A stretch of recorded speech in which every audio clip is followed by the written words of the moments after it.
A very good morning to all students. Once again, we are coming to introduce a new topic of class 12 accountancy. As you know very well, in the last few videos, we completed and conclude the chapter number 6, which are related to the volume 1 of the part A, that is in dissolution of partnership form.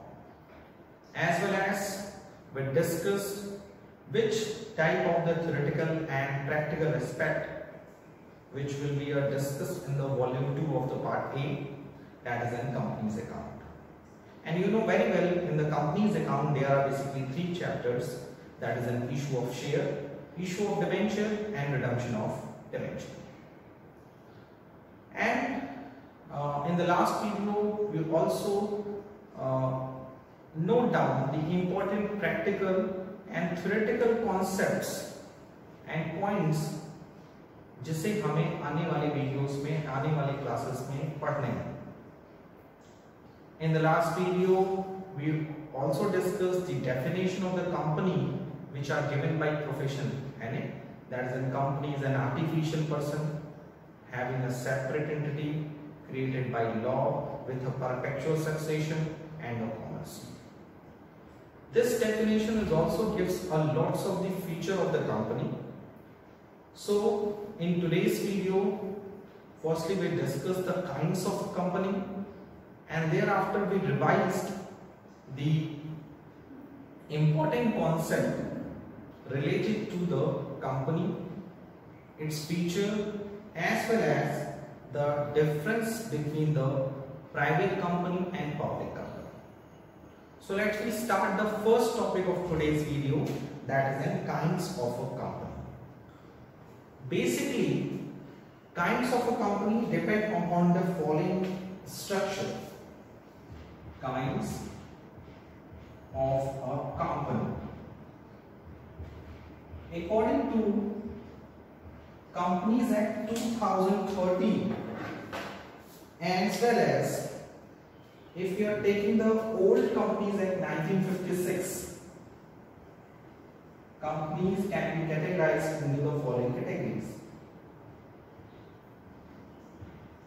So according to Companies Act 2013, there are basically 3 types of the company.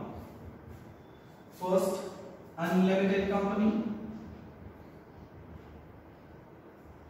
Second, company limited by guarantee, and number 3rd, company limited by share. So how many types of the company according to Companies Act 2013? There are basically 3 types of the company. Unlimited company, company limited by guarantee, third, company limited by share. अब आपके मन में doubt आ रहा होगा, sir what do you mean by company unlimited, company limited by guarantee and company limited by share. Basically, if you see your book, so we can say that unlimited company is a company where there is a no limit of the liability, where no limit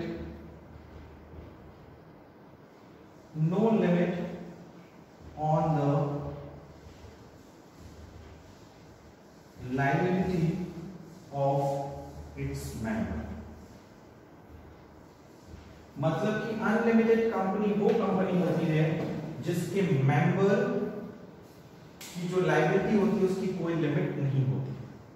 in other words we can say that अगर company huge losses को bear करती है, अगर company को एक ज्यादा से ज्यादा लॉस होता है, उस सिचुएशन में कंपनी के जो मेंबर्स हैं वो बिजनेस एसेट्स के साथ साथ उनकी पर्सनल एसेट्स की उस लायबिलिटी को पे ऑफ करने के लिए यूज किए जाएंगे.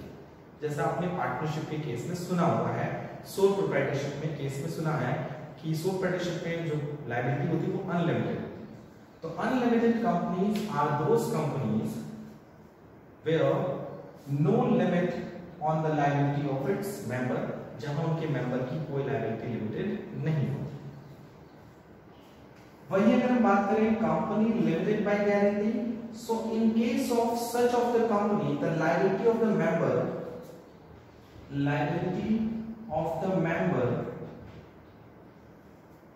member is limited to the extent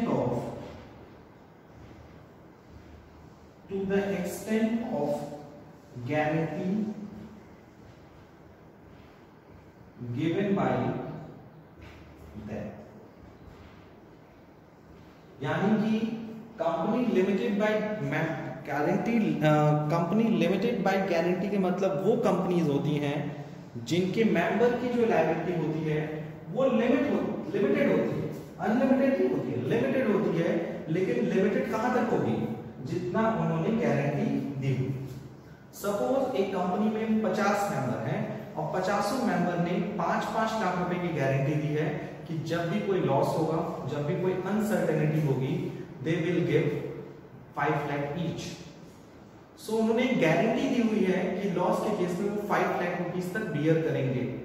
उसी सिचुएशन में जो कंपनी लिमिटेड बाय गारंटी होती है उसके मेंबर की जो लायबिलिटी होती है वो उनके गारंटी तक क्या होती है? लिमिटेड। गारंटी जितना उन्होंने दिया है उतने तक वो लॉस बियर करने के लिए क्या रहेंगे? क्या करेंगे। और कंपनी लिमिटेड बाय शेयर का मतलब जो नॉर्मल कंपनीज होती हैं वो जितना शेयर परचेस करती, जैसे कंपनी का शेयर का प्राइस है 10 रुपीज और मैंने किसी कंपनी का शेयर खरीद लिया 10 रुपए का, तो I am liable to pay the 10 rupees to the company. Company आज मांग रही है तो मुझे आज देना पड़ेगा, कल मांगेगी कल देना पड़ेगा, 10 साल बाद मांगेगी 10 साल बाद देना पड़ेगा। So company limited by share का मतलब सिंपल यही है कि in case of such a company the liability of the member is strictly limited to the extent of the nominal value of the share. So in this type of the company liability of member is limited to the extent of the nominal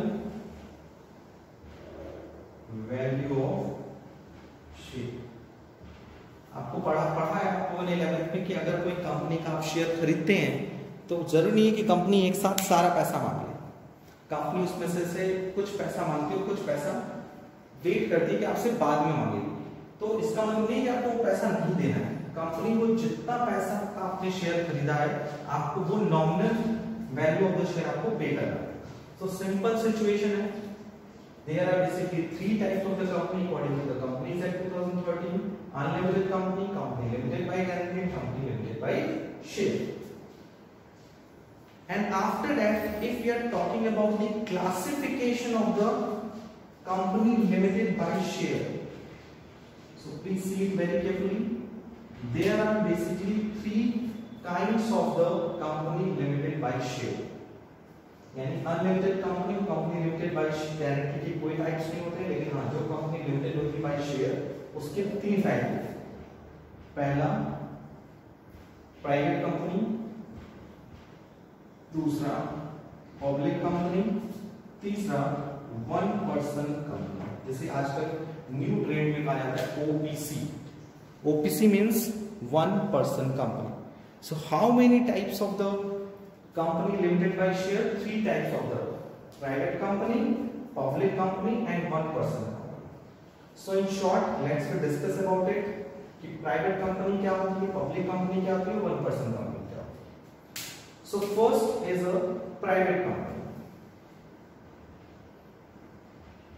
Basically नाम से clear है, private companies are those company which are run by the private holders। यानी वो company जिसे कोई private holders या limited persons जो है वो हैंडल करते हैं। यानी इसमें इन्वेस्टमेंट पब्लिक का नहीं होता है, किसी प्राइवेट इंटरप्राइज का होता है, जैसे अदानी ग्रुप, अंबानी ग्रुप। तो इसमें ये पब्लिक कंपनी नहीं है, प्राइवेट कंपनी है। So according to the section 2 sub section 68 of companies act 2013 of Companies Act 2013, private company is a company company, number one, restrict the right to transfer its share। मतलब कि private company वो company होती है जिसके पास कोई right नहीं होता कि वो अपने शेयर को ट्रांसफर कर सके। जाहिर सी बात है, प्राइवेट कंपनी है तो उसमें इन्वेस्टमेंट किसका होगा? प्राइवेट मैनेजमेंट का होगा, प्राइवेट पर्संस का होगा। प्राइवेट पर्सन मतलब जैसे मेरी कंपनी, तो उस कंपनी में किसका इन्वेस्टमेंट होगा? मेरा होगा, मेरे रिलेटिव्स का होगा, मेरे फैमिली मेंबर्स का हो सकता है, मेरे फ्रेंड्स का हो सकता है। हम पब्लिक से पैसा ऑफर नहीं कर सकते for the investment in my company. किसी प्राइवेट इंस्टीट्यूशन से हम पैसा इन्वेस्ट करा सकते हैं, किसी फाइनेंशियल इंस्टीट्यूशन से पैसा इन्वेस्ट करा सकते हैं। That's why in the private company they does not have a right to transfer it share, यानी कि वो शेयर को ट्रांसफर नहीं कर सकते। Number second, maximum number of member. ये भी आप याद रखिएगा, प्राइवेट कंपनी में मेंबर्स की जो मैक्सिमम संख्या होती है वो होती है 200, यानी कि आप 200 से ज्यादा मेंबर अपॉइंट नहीं कर सकते, 200 से ज्यादा लोगों का इन्वेस्टमेंट नहीं करा सकते। थर्ड, इनके पास थर्ड इंपॉर्टेंट पार्ट है, prohibits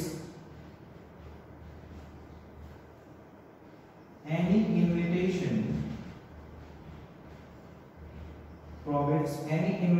to the public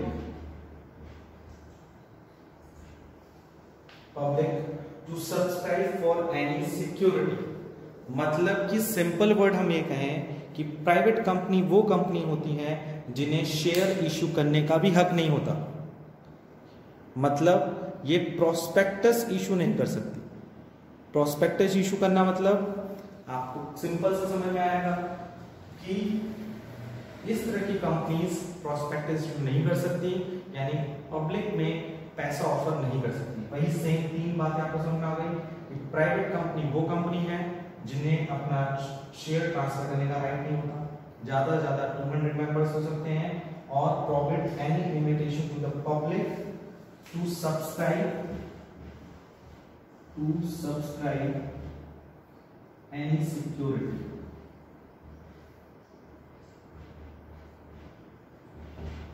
set clear? और एक सबसे इंपॉर्टेंट पार्ट आपने सुना होगा 11th में भी कि प्राइवेट कंपनी वो कंपनी होती है जिन्हें अपने नाम के लास्ट में प्राइवेट लिमिटेड वर्ड यूज करना जरूरी है। यानी every private company must and with the words private limited। जैसे सपोज मेरी कंपनी है X, जिसका नाम है X, तो उस कंपनी का नाम होगा X प्राइवेट लिमिटेड। वो ये शो करेगा कि हमारी कंपनीज में ये तीन रूल्स फॉलो करने पड़ेंगे। So these the brief and short information about the private company. Now let's we move to the second type of the company, that is an public company. What is public company?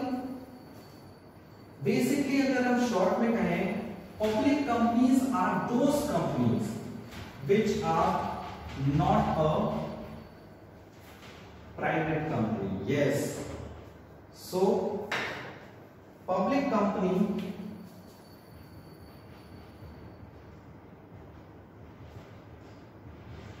Are those company which are not a public company. So according to section 2 subsection 71 of Companies Act 2013 revised, private company are those company which are not a private company, yani those company which are not a private company, यानी कि इस company में private company के कोई भी लक्षण नहीं होंगे। जैसे पहला, आपने देख रहे होंगे प्राइवेट कंपनी में एक रूल है कि वो अपने शेयर को ट्रांसफर नहीं कर सकती है। क्लियर? नहीं कर सकती है।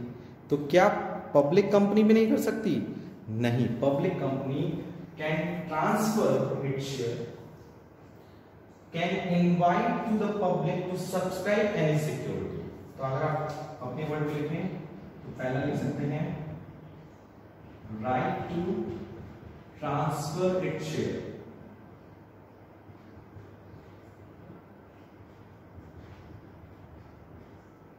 Second,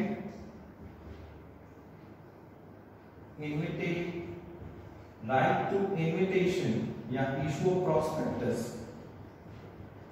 to public to subscribe any security.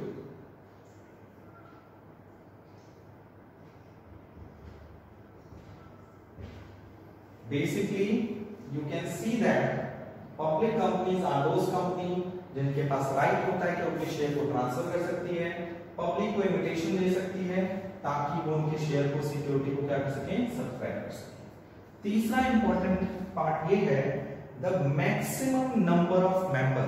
Public company में मैक्सिमम नंबर ऑफ मेंबर कितने होते हैं पता है आपको? अनलिमिटेड।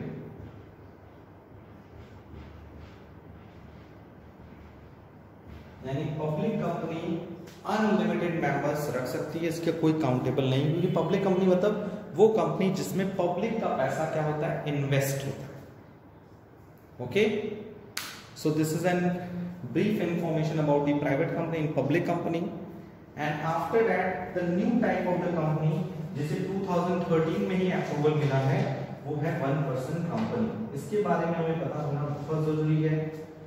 कई इसके पॉइंट हैं लेकिन कुछ इंपॉर्टेंट पॉइंट हम लोग डिस्कस करेंगे। 1% कंपनी नाम से क्लियर है, 1% कंपनी। अब जब आप देख रहे हैं कि प्राइवेट कंपनी में मैक्सिमम 200 और मिनिमम पता है कितने होते हैं? मिनिमम 7 होते हैं, मिनिमम 2 होते हैं सॉरी। और पब्लिक कंपनी में मैक्सिमम अनलिमिटेड होते हैं, मिनिमम 7। ये मिनिमम का कॉन्सेप्ट है ब्लैक में। 1% कंपनी में मिनिमम भी 1 होंगे, मैक्सिमम भी 1 होंगे। यानी 1% कंपनी वो कंपनी होती है जिसमें सिर्फ एक ही मेंबर क्या हो सकता है, एज अ मेंबर वर्क कर सकता है। नाम से 1% company. So in the companies act 2013 a new type of the company implemented by the Companies Act 2013, that is in 1% company. It is not a private company and it is not a public company. ये ना तो private company होती है और ना ही public company होती है, लेकिन इसे किस कैटेगरी में रखा जाता है? Private company. तो शॉर्ट वर्ड में हम कह सकते हैं it means a private company, यानी एक तरह की प्राइवेट कंपनी है with only 1% as its member। आपने देखा ना, प्राइवेट कंपनी में कम से कम 2 लोगों की जरूरत पड़ेगी, अधिक से अधिक 200 लोगों की। लेकिन 1% कंपनी वो कंपनी है जिसमें मतलब वो एक तरह की प्राइवेट कंपनी होती है, यानी वो अपने शेयर को ट्रांसफर नहीं कर सकती, पब्लिक को इन्विटेशन नहीं भेज सकती कि सिक्योरिटी परचेस किया जाए। बट इसमें एक नई खास बात होती है, इसमें सिर्फ 1% होता है, 1%। इसको लेकर भी काफी इंफॉर्मेशन आपके बुक में ऑलरेडी गिवन है। जैसे ही अगर हम कुछ बेसिक बातें करें कि जो 1%, यानी सपोज अगर मैंने 1% कंपनी ओपन की जिसमें सिर्फ मैं डायरेक्टर हूं, मैं ही मेंबर हूं और किसी का पैसा इन्वेस्ट नहीं होगा। अगर हमें ज्यादा पैसा इन्वेस्ट करना है तो we will move to the private company, और अगर उससे ज्यादा पैसा इन्वेस्ट करना है तो we will move to the public company. So 1% company कैसा कॉन्सेप्ट है जिसमें सिर्फ एक, just like a sole proprietorship, लेकिन वो काम करेगी कंपनी की तरह। तो इसकी सारी चीजें प्राइवेट कंपनी से मैच करेगी, लेकिन एक मेंबर वाला जो कॉन्सेप्ट है वो 1 रहेगा, मिनिमम भी 1, मैक्सिमम भी 1। दूसरी बात ये है कि जो पर्सन होगा इसमें, जो पर्सन होना चाहिए वो पर्सन कौन होगा? Resident of India. मतलब सपोज मैंने एक 1% कंपनी खोला तो मैं रेसिडेंट होना चाहिए। मैं किसका रेसिडेंट होना चाहिए? मुझे इंडिया का रेजिडेंट होना चाहिए। रेजिडेंट का मतलब आपको पता है, इंडिया का रेजिडेंट बनने के लिए हमें हर साल मिनिमम 182 डेज इंडिया में रहना होगा, जिसे हम लोग कहते हैं 6 महीने और या उससे ज्यादा। अगर हम किसी साल 6 महीने से कम इंडिया में स्टे करते हैं ड्यू टू एनी रीजन, तो उसे हम पर्सन की कैटेगरी में नहीं रख सकते। वो बंदा कभी भी इंडिया में 1% कंपनी ओपन नहीं कर सकता। दूसरी बात यहां पे कहा है कि मैक्सिमम शेयर कैपिटल, इस तरह की कंपनी का जो मैक्सिमम शेयर कैपिटल है वो 50 लाख रुपए। यानी अगर किसी भी कंपनी का शेयर कैपिटल 50 लाख से ज्यादा का होता है तो वो 1% कंपनी की कैटेगरी में रह सकता है। They will converted it into the private. और दूसरा सबसे इंपॉर्टेंट बात है कि it can be form for business purpose only. यानी 1% कंपनी सिर्फ और सिर्फ बिजनेस पर्पस के लिए ही इनकॉर्पोरेट होती हैं। इस तरह की कंपनीज को हम चैरिटी के लिए, डोनेशन के लिए क्रिएट नहीं कर सकते। तो शॉर्ट में हम लोगों ने कुछ चीजें सीखी कि basically there are basically 3 types of the company: public company, unlimited company, limited company by share and limited company by guarantee. In short word, company limited by guarantee and company limited by share. Company limited by share can be categorized into the 3 categories: private company, public company and 1% company. Private company, public company, 1% company की अपनी अपनी categorisation है, अपनी अपनी facility. 1% company एक new type of the company जिसमें सिर्फ एक ही मेंबर होता है। ये प्राइवेट कंपनी की तरह ही होती है, लेकिन इसमें मिनिमम मैक्सिमम दोनों एक ही मेंबर हो सकते हैं। जो पर्सन 1% कंपनी खोलता है वो रेजिडेंट ऑफ इंडिया होना चाहिए। हर साल उसे 182 डेज इंडिया में रहना होगा। मैक्सिमम शेयर कैपिटल 50 लाख रुपए होगी और इस तरह की कंपनी सिर्फ और सिर्फ बिजनेस पर्पस के लिए ओपन होगी, किसी भी चैरिटेबल फंक्शन के लिए यूज नहीं होगी। अब आपके मन में आ रहा होगा सवाल कि क्या 1% कंपनी अगर हमने ओपन की और ये बिजनेस बहुत सक्सेसफुल रहा और उसमें मेंबर की जरूरत पड़ रही है, इन्वेस्टमेंट की जरूरत पड़ रही है, तो क्या 1% कंपनी प्राइवेट कंपनी में कन्वर्ट हो सकती है? यस। 1% कंपनी अगर चाहे आफ्टर फ्यू इयर्स, अगर उसे लगता है कि उसके बिजनेस में इन्वेस्टमेंट की जरूरत है, उसे लगता है कि अगर और इन्वेस्टमेंट होगा तो उसकी कंपनी और ज्यादा बड़ी हो सकती है, और ज्यादा प्रॉफिट कमा सकती है, और ज्यादा बेनिफिट दे सकती है सोसाइटी को, तो वो चाहे तो अपनी 1% कंपनी को प्राइवेट कंपनी में कन्वर्ट कर सकता है। उसकी कई शर्तें हैं, ठीक है, वो शर्तें आपकी बुक में ऑलरेडी गिवन है, एक बार पढ़िएगा। And if you have any doubt so please ask me.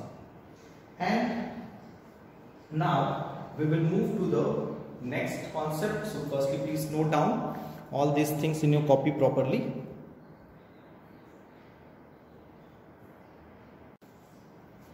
So after completing the very important topic of today's video, that is in kinds of company, let's move to the next critical topic of this chapter, that is in share and kinds of the share.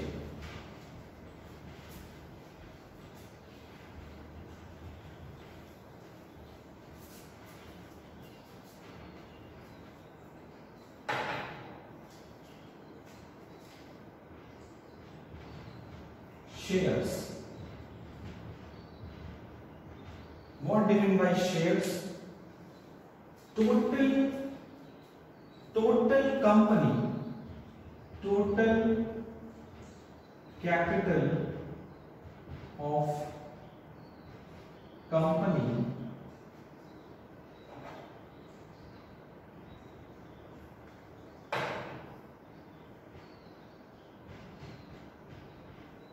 company is divided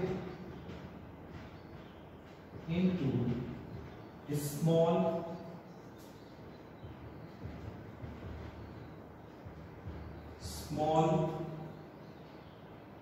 denomination.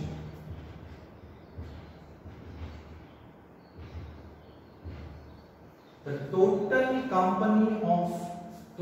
capital of the company is divided into units of small denomination, each such units is called share. So what do you mean by share? Share means company की जो total capital होती है वो छोटे छोटे denomination में units में divide होती है और इन सारी यूनिट्स को हम लोग बोलते हैं शेयर। अगर हम एग्जांपल से समझें, सपोज किसी कंपनी की जो कैपिटल है, टोटल कैपिटल जो है वो 10 लाख ओके, और शेयर की जो प्राइस है यानी डिनोमिनेशन जो है, प्राइस पर शेयर मतलब एक शेयर का जो प्राइस है वो 100 रुपीज है। ठीक है, so how many number of share? Number of share equals to 10 lakh rupees capital और एक शेयर का प्राइस कितना है 100, so number of share will be of 1 lakh is 10,000. So we can say that company के पास 10,000 शेयर है, एक share पे 100 रुपए मिलेगा तो टोटल कंपनी को कितनी कैपिटल हो जाएगी 10 lakh. Is that clear? So what is the meaning of share? Total capital of the company divided into the small denomination, each unit is called share, and you can see that the number of share can be determined by the company by total capital and the price per share. If you are talking about the kinds of the share, you know very well in the class 11 you already discussed about the kinds of the share. So according to section 43 of Companies Act 2013, you know very well her act का एक section होता है। So Companies Act 2013 के section 43 के according there are basically two types of the share. First is preference share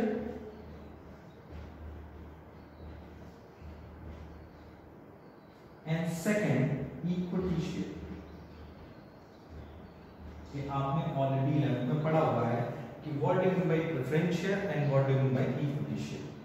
So you can see that what do you mean by share, how we will determine the total number of the share, what do you mean by the total capital of the company, and what do you mean by the price of per share. Price मतलब face value of the share is 100.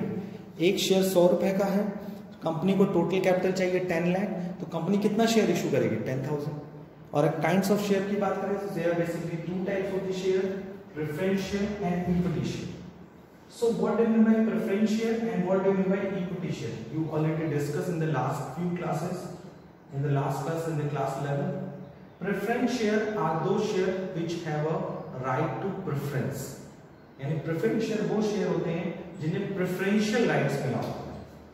Preference share are those share जिन्हें क्या मिला होता है? Preferential rights. Preferential rights मिला होता है किस रिस्पेक्ट में? फिक्स रेट ऑफ डिविडेंड, इन्हें फिक्स रेट ऑफ डिविडेंड मिलेगा। Second, dividend before equity share, यानी इक्विटी शेयर से पहले, यानी अगर कंपनी का प्रॉफिट डिक्लेयर हुआ तो पहले प्रॉफिट प्रेफरेंस शेयर वालों को मिलेगा, फिर इक्विटी शेयर वालों को मिलेगा। ठीक है, पहला तो पॉइंट होता है प्रेफरेंस शेयर के साथ इनके प्रेफरेंशियल राइट्स मिला होता है। किस तरह के प्रेफरेंशियल राइट्स? कि भैया इन्हें फिक्स रेट का डिविडेंड मिलेगा, इन्हें अगर डिविडेंड मतलब प्रॉफिट ऑन शेयर, डिविडेंड का मतलब क्या होता है? प्रॉफिट ऑन शेयर, आपने 11th में पढ़ा होगा। सो डिविडेंड का मतलब आपको कहीं लिख लीजिएगा, dividend means profit on share. अगर आपने पैसा इन्वेस्ट किया है तो कंपनी आपको क्या देगी? हर साल जो प्रॉफिट होगा उसको आपको शेयर देगी। तो प्रेफरेंस शेयर अगर आपने कंपनी का लिया हुआ है तो आपको पहले तो फिक्स रेट का डिविडेंड मिलेगा, यानी हर साल आपको 8% 10% डिसाइड हो जाएगा before taking the preference share कि आपको इतना डिविडेंड मिलेगा। दूसरा डिविडेंड मिलेगा तो पहले किसको मिलेगा? प्रेफरेंस वाला, फिर इक्विटी वाला को मिलेगा, क्योंकि इक्विटी वाले ओनर होते हैं। जैसे घर में खाना बनता है तो सबसे पहले खाना कौन खाते हैं? मेहमान की मेजबान, घर वाले की मेहमान, पहले मेहमान। उसी तरह से मेहमान है, एक तरह से इन्हें एक फिक्स रेट से डिविडेंड मिलेगा इक्विटी शेयर से पहले। और तीसरा लिक्विडेशन के टाइम, ये लिक्विडेशन क्या होता है? अगर कंपनी बंद होगी, कंपनी अगर बंद होगी तो कैपिटल रिटर्न पहले किसको किया जाएगा? यस, लिक्विडेशन के time, on liquidation capital return before equity share. Okay, यानी लिक्विडेशन के टाइम इनका पैसा पहले वापस किया जाएगा as compare to the equity share, यानी इनकी सारी दुश्मनी इक्विटी शेयर से ही है। Clear? So these are the short and brief information about the preference share and equity share. In short way we can say that equity share are those share which are not a preference share, which do not have any kind of preferential rights, ना fix rate से dividend मिलता है, dividend मिलता है तो preferential के बाद, और लिक्विडेशन यानी कंपनी जब बंद हो रही है तो पहले पैसा प्रेफरेंशियल वालों को मिलेगा, फिर equity, just opposite. Clear? So please note down. So in today's video we discussed a lots of the important theoretical topics of the chapter number 7 and the first chapter of the unit volume 2 of the part 8. So thank you, take care, goodbye.